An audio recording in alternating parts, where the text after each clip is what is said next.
Hey guys, good morning. Just want to wish you guys a really good Sunday. I'm gonna have my breakfast. I like to have the batter in the mix and then add some bananas to it. So I'm gonna have this beautiful breakfast while I wish you guys a very happy Sunday. Okay, very happy Sunday. Quiero desearles un feliz día, un día lindo del domingo, mientras me como este desayuno, este breakfast aquí. Estamos, antes de salir, vamos a partir en pocos momentos. Es muy importante que desearle a todo mundo alrededor del mundo, everybody around the world.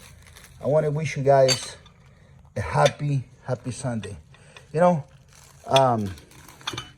tomorrow will be Monday, I guess, and having a Monday, a lot of people are like, oh man, Monday is the worst day of the week. No, man, Monday is just like any other day. You know, and I tell you, for me, why Monday is like any other day. And it is because I work 7 days a week, and I work sometimes 24 hours a day. And this is gonna be a great breakfast. I'm gonna love it. I'm gonna enjoy it. Buenos días para todos ustedes, que la tengan súper bien, que la pasen súper bien. California, Beverly Hills, California. Buenos días, Beverly Hills. ¿Ok? Así que vamos para adelante, muchachos. La vida es buena. Que Dios los bendiga.